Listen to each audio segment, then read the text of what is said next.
अस्सलाम वालेकुम। O level mathematics revision session के इस वीडियो में आज परसेंटेज का टॉपिक हम डिस्कस कर रहे हैं।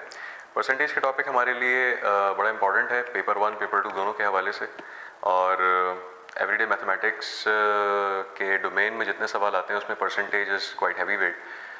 तो let's give it a start. कोशिश करूँगा मैं मैक्सिमम पॉसिबल कॉन्सेप्ट्स पर बात करूँ। फिर भी अगर कोई चीज़ आप फील करते हैं कि मुझे एक्सप्लेन करनी चाहिए थी और जो नहीं हो सकी है, please do let me know. जब ये वीडियो यूट्यूब पर पोस्ट हो जाती है उसके बाद आप वहाँ कमेंट कर सकते हैं। उसके अलावा जो लोग उसके अलावा किसी और तरीके से इस वीडियो को देखते हैं तो मुझे इनबॉक्स और व्हाट्सएप कर सकते हैं, फेसबुक पर इनबॉक्स कर सकते हैं, ईमेल कर सकते हैं। You have choices. So let's give it a start. सबसे पहले परसेंटेज को लेकर मैं इसकी डेफिनेशन पर बात कर। Percentage means out of 100। This is something very simple, you all know. हम ये आई थिंक बहुत छोटी क्लास से परसेंटेज के टॉपिक पढ़ते आ रहे हैं, but we have lot of things to talk about regarding percentage. तो एक एक करके उन सब पर बात करते हैं। सबसे पहले बात करूंगा मैं कि अगर मुझे एक नंबर को एक्सप्रेस करना है as a percentage with reference to the other number.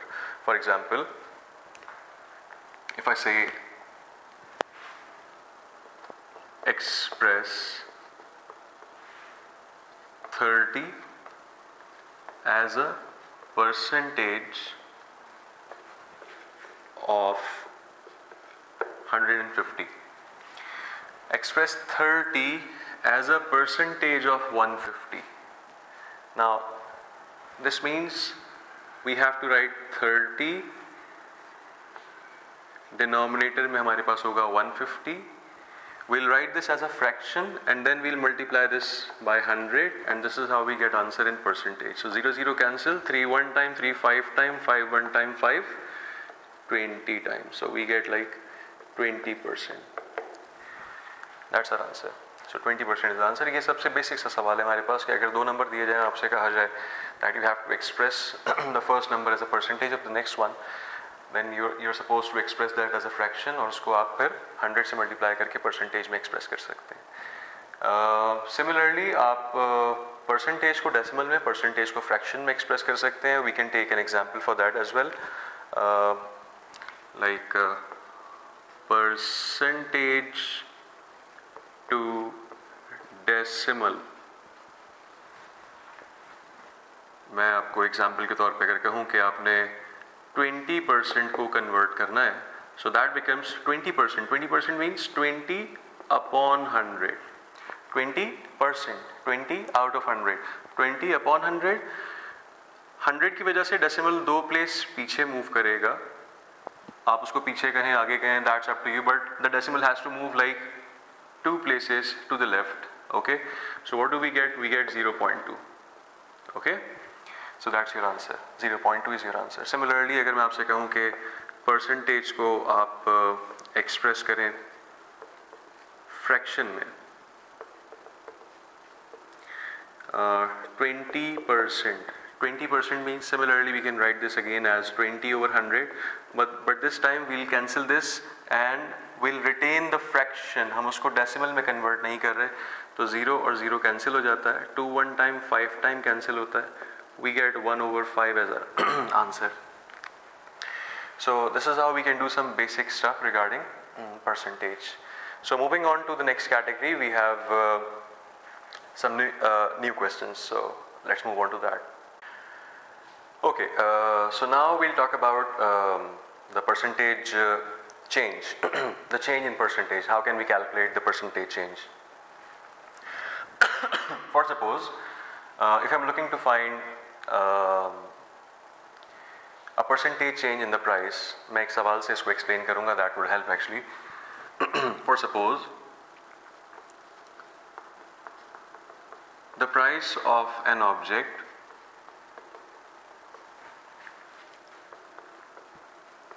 changes from rupees 25 or rupees 20 to rupees 25, then find percentage change. Now do remember that percentage change की जब भी बात होगी, we'll follow this rule, the simple formula, percentage change now this equals to change over original multiplied by 100. Whether this is a percentage increase or decrease, whether it's increase or decrease, will follow the change over original multiplied by 100. Okay? तो यहाँ पर change कितना है? 25 नई price है. Previous price क्या थी? 20 थी. So what's the percent change? I mean, what is the change in value? 25 minus 20. This is 5. What is original? Original is 20. Okay? Multiply by 100. Cancel करें. 21 time, 25 time, we get 25%. So that's our answer. Okay? Similarly, अगर मुझे सवाल दिया जाता है कि increase percentage बतानी है या रिड्यूस परसेंटेज बतानी है प्राइस की या वैल्यू की कोई भी, for suppose I take another question on this.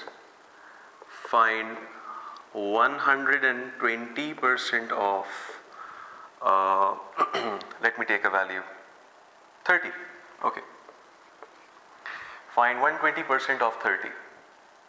ठीक है, तो इसको हम रेशियो प्रोपोर्शन से भी कर सकते हैं, इसको हम यूनिटरी में, we have different methods for this. मैं पिक करूंगा रेशियो एंड प्रोपोर्शन. बहुत आसान सी बात है. 100% प्राइस एक्चुअली जो है, I mean 100% of the value जो है वो 30 है. मुझे 120% चाहिए. मैं उसको नाम दे देता हूँ x. We cross multiply them and we get the answer. कैसे? इसको आप सॉल्व कर लीजिए. क्या बनता है? 100 into x that equal to 30 multiplied by 120. So x equals to 30 into 120 divided by 100. Excuse me. 0 cancel and we get x equals to 36. Fine. So this 36 is basically the increased value, 120%. Okay. इसी तरह अगर मुझे reduced value find करनी होगी तो मैं उसको भी ऐसे ही फाइंड कर सकता हूँ. फॉर एग्जांपल मैं इसमें छोटा सा चेंज कर लेते हैं सवाल में. अगर मैं आपसे कहूँ कि find 80% of the same value 30 चाहिए मुझे. सो अब 80% चाहिए. सो 80% के लिए भी हम यही रूल फॉलो करेंगे दैट 100% हमारे पास कितना है? 30 है. और मुझे अब 80% चाहिए, that is x. ठीक है, we again do the same stuff, cross multiplication. So 100 into x that equal to 30 into 80%. Percentage को रिमूव कर दें, बोथ साइड इनका परसेंट कैंसिल हो जाएगा, doesn't make difference. So x equal to 30 into 80 divide by 100. We cancel both zeros. 3 into 8 we get x equals 24. So you have option. आपको ये method ना अच्छा लगे तो आप वो ऑल्टरनेट जो हम लाइक पहले 20% निकालें उसको 100 में से माइनस कर दें, या 20% निकालें उसको 100 में ऐड कर दें. आप इस तरह भी कैलकुलेट कर सकते हैं. So you have choices. तो ये एक और कैटेगरी थी हमारे पास सवाल की जिसको कि हम देख सकते हैं रिगार्डिंग परसेंटेज के. एक तो परसेंटेज चेंज निकालना, चेंज के अलावा फिर इंक्रीज परसेंटेज निकालना, रिड्यूस परसेंटेज निकालना. ओके, मैं इस पर सवाल तो मेंशन नहीं कर रहा हूँ, बट आई बिलीव कि वो सवाल आप खुद से आइडेंटिफाई कर सकते हैं, सॉल्व कर सकते हैं एवरीडे मैथमेटिक्स के टॉपिक से. कोशिश करूँगा एंड में कुछ सवाल मैं रेफ़र कर दूँ और ये सवाल पेपर 1 पेपर 2 दोनों के लिए सिग्निफिकेंट होंगे. So let's move to the next category. Next type को हम आइडेंटिफाई करते हैं, डिस्काउंट को खास तौर पे इन्वॉल्व करते हैं. ओके, डिस्काउंट के अगर हम सवाल को देखना चाहें, डिस्काउंट के सवाल पर हम बात करना चाहें तो हमारे पास डिफरेंट पॉसिबिलिटीज़ होती हैं जिनको हमें एड्रेस करना होगा. एक सपोज ऑब्जेक्ट है, कुछ चीज़ें हमें पता होनी चाहिए. देखिए, you go to some place and buy some object, you go in shopping, you get something. उसके ऊपर आप देखते हैं टैग लगा होता है, that is known as like tag price. Maybe ये आपका टैग है, this is the tag price और द मार्क प्राइस. ओके, उसी शॉप पर यहाँ पर एक डिस्काउंट ऑफर लगी है 10% ऑफ. ओके, और यहाँ लिखा है now the new price. So that is your discounted price और इसको उन्होंने क्रॉस किया हुआ. No more mark price. Okay, the mark price is gone. this object is being offered at 10% discount and this is the new discounted price. So इस तरह के सवालों को हम किस किस कैपेसिटी में सॉल्व कर सकते हैं उसको बेसिकली हम एड्रेस करेंगे, ठीक है ना। उसकी क्या क्या पॉसिबिलिटीज़ हैं उनको हम आइडेंटिफाई कर लेते हैं। सबसे पहली चीज़ जो मैं यहाँ पर आपको बताना चाहूँगा कि किन किन तरह के किस किस तरह के सवाल यहाँ जनरेट हो सकते हैं। पहला सवाल ये कि आपको मार्क प्राइस मालूम है, ठीक है, you know this mark price and you know the discount. आपको मार्क प्राइस पता है, आपको डिस्काउंट पता है। फॉर एग्जाम्पल हम एक रेफरेंस के तौर पे सवाल ले लेते हैं कि अगर आपको कोई ऑब्जेक्ट है जिसकी मार्क प्राइस आपको दे दी गई है like 300, okay, the mark price is $300 और discount percentage is known that is 10% और आपको बताना है डिस्काउंटेड प्राइस, राइट। मैं शॉर्ट में लिख रहा हूँ, स्पेस थोड़ी शॉर्ट मेरे पास भी ज़रा थोड़ी सी कम है, महदूद सी जगह है कुछ तो जिसको मुझे यूटिलाइज करना है। So discounted price is suppose to be calculated. तो मुझे मार्क प्राइस पता है, मुझे डिस्काउंट पता है। इसके भी हमारे पास डिफरेंट ऑप्शंस हैं, मैं उनमें से एक तरीका ऑप्ट करके आपको यहाँ पर उसका सोल्यूशन दूंगा और उसको ज़रा प्लीज़ चेक करेंगे। तो ये तीन चीज़ें हैं जिनको कि हम इंगेज करें, एक मार्क प्राइस को, एक डिस्काउंट परसेंट को और एक डिस्काउंटेड प्राइस को। मुझे जो मालूम है वो मुझे मार्क प्राइस पता है, मुझे डिस्काउंट परसेंट पता है और मुझे डिस्काउंटेड प्राइस बतानी है, ठीक है। $300 की कोई चीज़ थी, ये एक मैंने जैसे दिखाया कि ये $300 सपोज इसका टैग था, इसकी मार्क प्राइस थी, अब ये 10% डिस्काउंट पर ऑफर हो रहा है। याद रखना है कि जब भी मार्क प्राइस आपको पता है, डिस्काउंट आपको पता है, तो आपके पास अब दो ऑल्टरनेट्स हैं। पहला ऑप्शन ये है कि आपने सिंपली एक काम करा कि 300 को आपने मल्टीप्लाई करा 10% से और आपने कैलकुलेट करा 10/100, ठीक है, 0 0 कैंसिल, 0 0 कैंसिल, यू गेट $30। ये आपने क्या कैलकुलेट कर लिया, ये आपने अमाउंट ऑफ डिस्काउंट कैलकुलेट कर लिया, ठीक है।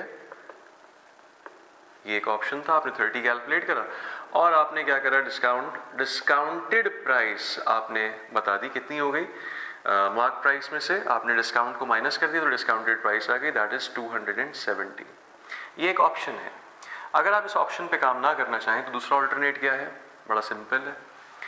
जब प्राइस 10% रिड्यूस हो गई तो कितने परसेंट प्राइस रह गई, 90% प्राइस रह गई। एक्चुअल प्राइस $300 थी, ठीक है, प्राइस 10% रिड्यूस हो गई है तो कितने परसेंट बाकी रह गई, 100% प्राइस 300 थी, 10% प्राइस रिड्यूस हो गई है तो रिड्यूस होने के बाद जो प्राइस बाकी रह गई है वो है 90% price.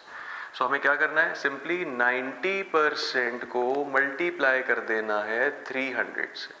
Doing so we get 90/100 multiply by 300, 0 0 0 0 cancel, 3 into 90, 3 9s are 27 और उसके आगे एक 0, 270 is your answer. So that's your answer. This is like an option. This is much easier one comparatively इसके कि आप पहले डिस्काउंट कैलकुलेट करें फिर उसको माइनस कराएं। दोनों ऑप्शन सही हैं। We can go with another option, कोई थर्ड ऑप्शन भी हम जा सकते हैं और उससे भी हम आंसर ले सकते हैं। So no big deal. Similarly दूसरे केस पर हम चलते हैं। दूसरा केस बड़ा again it's a close thing और दूसरा केस मेरे पास अब इसमें इस तरह से आ जाता है कि now I know the mark price again और आप कह लें मार्क प्राइस मुझे मालूम नहीं है, मुझे डिस्काउंट परसेंट पता है अगेन द 10% और मुझे डिस्काउंटेड प्राइस भी पता है। वो डिस्काउंटेड प्राइस अब हम सेम प्राइस कंसीडर करते हैं $270, okay, that's case number 2, this is number 1, ठीक है, and this is case number 2, ये दूसरा ऑप्शन है। तो अब मुझे 10% डिस्काउंट पता है, मुझे डिस्काउंटेड प्राइस पता है, ठीक है। इसका मतलब अब ये है कि 10% डिस्काउंट के बाद कितनी प्राइस रह जाती है, हमारे पास जो प्राइस बाकी रह जाती है, ठीक है, वो कितनी है, वो 90% है। 10% डिस्काउंट के बाद ये प्राइस डिस्काउंटेड प्राइस है। इसका मतलब this is 90% of the price. मुझे 100% ऑफ द प्राइस मालूम करनी है। मैं बेहतर समझता हूँ इस वक्त कि मैं इसको प्रोपोर्शन के लॉजिक से सॉल्व कर दूँ। सो 90% price is actually $270 and I'm looking forward कि 100% प्राइस कितनी होगी। I do not really know this, तो अगेन यही मुझे कैलकुलेट करना है, इसको हम सॉल्व कर लेते हैं। We get 90 into X that equals to 270 multiply by 100. So x becomes what? 270 multiplied by 100 divided by 90. 0 0 cancel, 9 ones are 9, 3 times 3 into 100, this is $300. तो देखिए x 300 यानी वही प्राइस मेरे पास मार्क प्राइस या टैग प्राइस निकल कर आ जाती है। So this is how we do this part. इस वाले पार्ट की अगर मैं बात करूं, ये जो सेकंड केस है जिसको भी हमने आइडेंटिफाई किया। सिमिलरली ये दो केसेस हो जाते हैं। तीसरा केस बड़ा सिंपल है जिसमें कि आपको मार्क प्राइस भी पता है, आपको टैग प्राइस भी पता है, और ये बिल्कुल बेसिक आइडिया है। यानी केस नंबर 3 को अगर मैं चेक करूं कि आपको मार्क प्राइस मालूम है, दैट इज़ $300, आपको डिस्काउंटेड प्राइस मालूम है, दैट इज़ $270, आपको मालूम करना है डिस्काउंट परसेंटेज कैलकुलेट करना है। सो दैट सिंपल, ये वही हमारा बेसिक रूल है जो हमने पहले देखा था कि आपने डिस्काउंट परसेंट के लिए क्या करा कि discounted price, amount of discount, जो भी आपका डिस्काउंट है, ठीक है, उसको डिवाइड कर दिया किससे, मार्क प्राइस से, और इनटू 100। देखो ये वही वाला रूल है जो हमने अप्लाई किया था पहले, यानी चेंज अपॉन ओरिजिनल इनटू 100। अब उस चेंज को हम नाम दे रहे हैं डिस्काउंट, ओके। ओरिजिनल हमारा मार्क प्राइस है और इनटू 100 है। So with this information discount percent कितना हो गया, डिस्काउंट कितना है, इन दोनों का डिफरेंस आप ले लेंगे, दैट इज 30, मार्क प्राइस कितना है 300 into 100, 0 0 0 0 cancel, 3 1 time, 3 10 time cancel, so the answer is 10%। तो ये 3 पर्टिकुलर केसेस डिस्काउंट से रिलेटेड हमारे सामने आ जाते हैं, और इनको हम आई थिंक इस पर जितने भी सवाल अभी हैं आपके पास पास पेपर में, you can easily do them. एक आध और कुछ बातें हैं मेरे पास एक्सप्लेन करने के लिए, सो उनको ज़रा देखते हैं नेक्स्ट फेज में। अच्छा जी, moving on to the next possible option. अक्सर फ्रैक्शन और डेसिमल को इन्वॉल्व करते हुए या परसेंटेज को इन्वॉल्व करते हुए हमें वैल्यू आइडेंटिफाई करनी होती है। मैं एग्जांपल अगर आपको रेफ़र करूँ, एक्सप्लेन करना चाह रहा हूँ मैं उसको अगर लिखकर यहाँ बताऊँ। फॉर एग्जांपल एक सवाल हम पिक कर लेते हैं, for example like find 10%, find the number 10% of which is 45, ठीक है। फाइंड द नंबर, सो मुझे फाइंड क्या करना है, नंबर फाइंड करना है, और ये नंबर अननोन है, ठीक है, ऑब्वियसली। सो इसको मैं नाम दे देता हूँ, let the number be x, that's unknown. So 10% of x that equals 45, ये मैं इक्वेशन डेवलप करूंगा, एंड विद दिस अगर मैं इसको सॉल्व करना चाहूँ, this is 10/100 multiply by x, that is 45, 0 and 0 cancel, so x equals to by cross multiplication this is 450, okay। सो इस तरह के सवाल हमारे पास समटाइम्स आ सकते हैं, and we should be able to respond to it.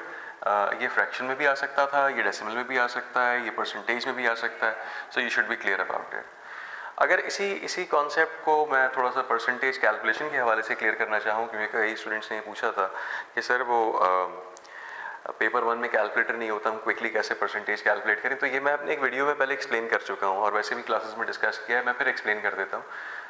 मेरे नज़दीक परसेंटेज को क्विकली कैलकुलेट करने के लिए वही ऑप्शन ज़्यादा बेहतर है जहाँ आप 1% और 10% वाली लॉजिक पर काम करते हैं। मैं एक आध सवाल डेफिनेटली करने जा रहा हूँ आगे सॉल्व, जिसमें कि वो मंथली इंस्टॉलमेंट भी इन्वॉल्व हो जाती है, टैक्स भी आ जाता है।